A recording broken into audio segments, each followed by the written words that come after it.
nightmares.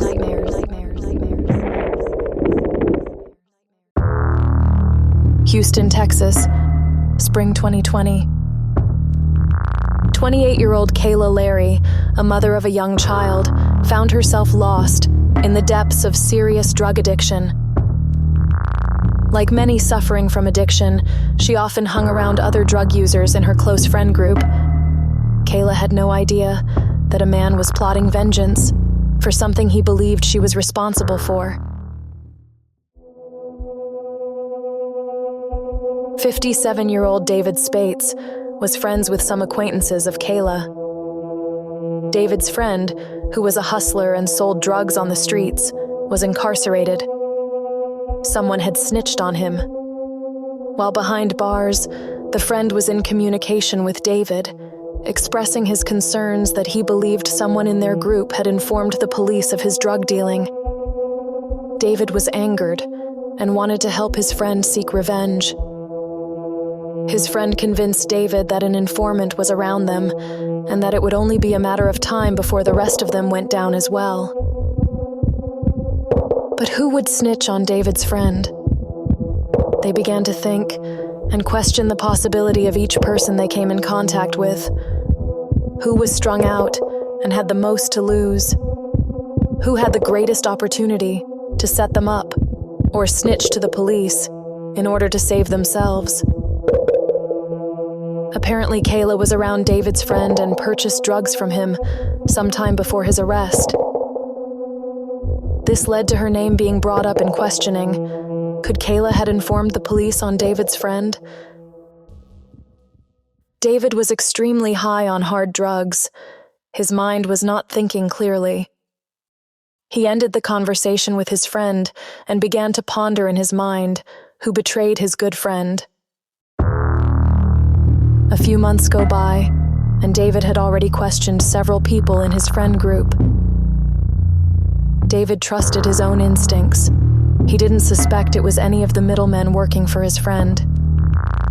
David knew from his time on the streets that women are often utilized to set up traps. Could someone have sent Kayla Larry to take down his friend?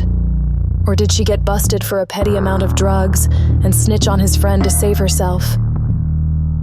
David was convinced that none of the guys in their crew had set their friend up. In David's mind, it had to be Kayla.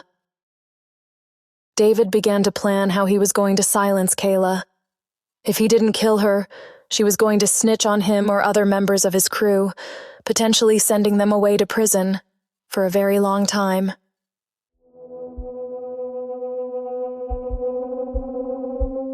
David decided that he would move forward with his well-thought-out plan. The drugs only made David more paranoid and skeptical. He had to take control. He had to fix this. He had to take Kayla out before she took him down. June 24th, 2020. David Spates was at a home in a rural area near Sheldon Lake, about 30 minutes outside of Houston. Sheldon Lake is known for its swampland, with many alligators occupying the waters. It was far enough outside of the city to be away from people, and the perfect environment for disposing of things you may not want to be found. David had been planning this for a few months now. It was time to get rid of who he suspected was the informant. David was using and selling drugs from the home and had a few of his customers and friends with him at the time. Together, they invited Kayla over to the home, offering to party together and have a good time. Kayla accepted the offer, and after she was given the address, she drove to the house near the swamp.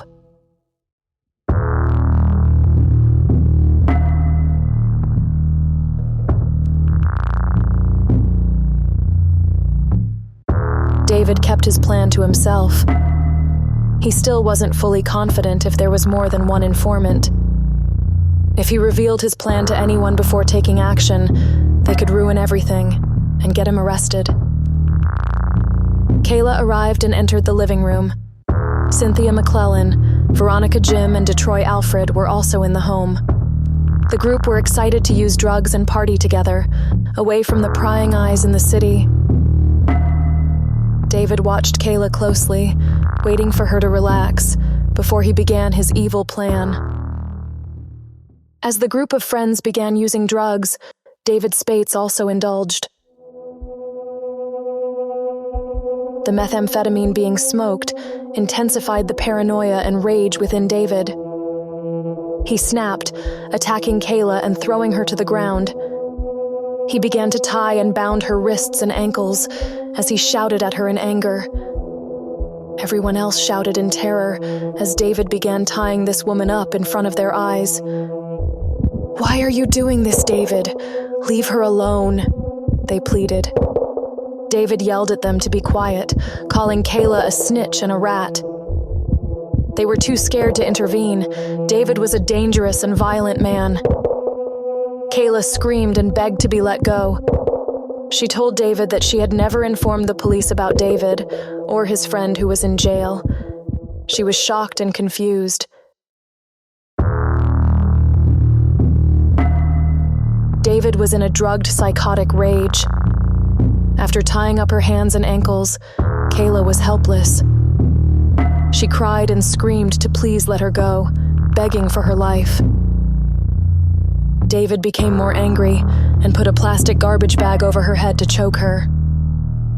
He tightened the bag around her neck, cutting off any oxygen and torturing her. He did this several times as he interrogated her and accused her of snitching to the police.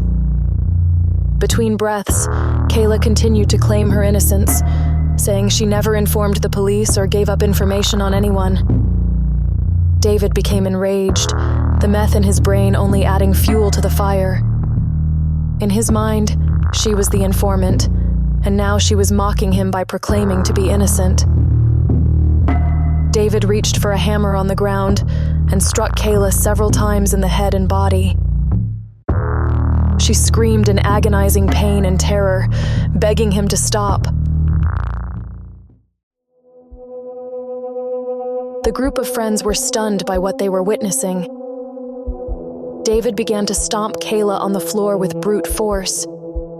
She begged to have her life spared, telling David that she, quote, just wanted to go home and see her baby. Kayla did not snitch on David's friend, but there was no reasoning with this drugged-out psychopath. David pulled out a knife and began stabbing Kayla several times while stomping her head and body.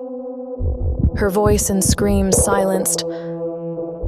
After being repeatedly stabbed, assaulted, and beaten with a hammer, Kayla died as a result of blunt force trauma and blood loss.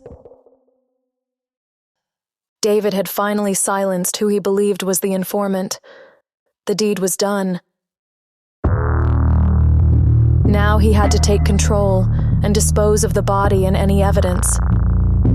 He immediately began shouting at the witnesses, who were horrified and speechless from witnessing this disturbing murder. David began to threaten them, telling them that they would be next if they told anybody about what had happened. The trash bag was still wrapped around Kayla's head as her lifeless body laid on the floor in a pool of blood. David ordered some of the witnesses to help him move her to her car. He had to get rid of the evidence. David then drove her car out to a remote area in the woods, where he abandoned the vehicle. He then used a separate vehicle to move Kayla's body to the San Jacinto River, where he tossed her remains into the water. The Sheldon Lake area is known for having many alligators in the area, a perfect place to dispose of a body. The likelihood that a hungry alligator would consume her body was very high. David Spates knew this, which is why he chose this area to get rid of Kayla. He thought that her remains would never be found and was hoping to get away with murder. Days went by. Kayla's family and friends became worried. She was not answering any calls and no one had seen her. They reported Kayla missing to the police, desperate to find out what had happened to the young mother. Police began questioning her friends and acquaintances, including some of the witnesses who seen her murdered in front of their eyes. Detectives sensed there was more to the story. Things weren't adding up. These people knew what happened to Kayla, but they were still terrified and living in fear of David Spates. He threatened to have them murdered if they told anyone, and if he couldn't touch them, one of his friends would pay them a visit instead. Detectives urged the witnesses to come clean. One of them became emotional and began to break down. Once detectives assured her that she would be safe and not face any charges if she told them what happened, she began to describe what had occurred. The witness told police that David had savagely murdered Kayla as they watched. They were also not convinced that she was an informant, but they were too scared to intervene and save Kayla's life. Detectives asked, where was Kayla's body? The witness described the direction and distance of where David had abandoned Kayla's vehicle. They also said that he had thrown her body in the river, but they were not sure where. A massive search was conducted in the area when police located Kayla's abandoned car. Kayla's body was also discovered near the San Jacinto River. Her body had been greatly decomposed, making it difficult to determine exactly how she died when they conducted the autopsy. Kayla was finally found, 10 days after she was murdered. David Spates was tracked down by the Harris County Sheriff's Department and brought into custody. After being interrogated and questioned, David realized he had too much evidence against him. From witness reports to DNA found within Kayla's vehicle and on her body, David was finished. A mother of a young child was senselessly murdered in a case of confusion. There was never any proof that Kayla Larry had informed the police or told on anybody. It was David Spates's mental delusions, paranoia, and drug psychosis that caused him to commit such an unspeakable crime.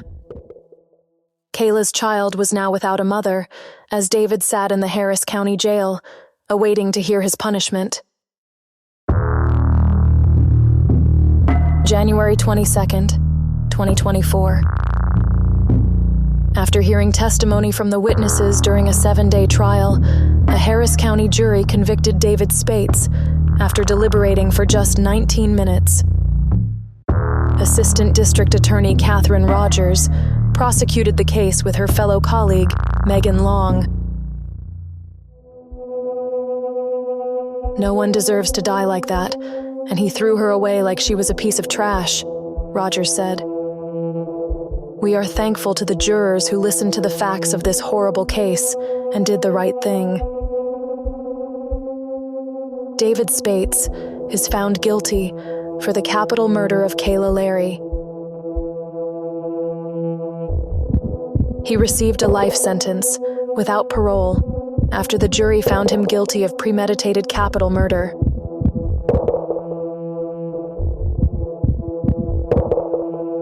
What do you think of this case? Why do you think that David was so obsessed, thinking Kayla was the informant?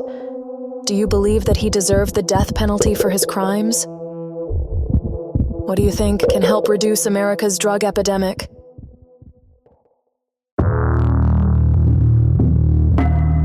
Let us know and comment below.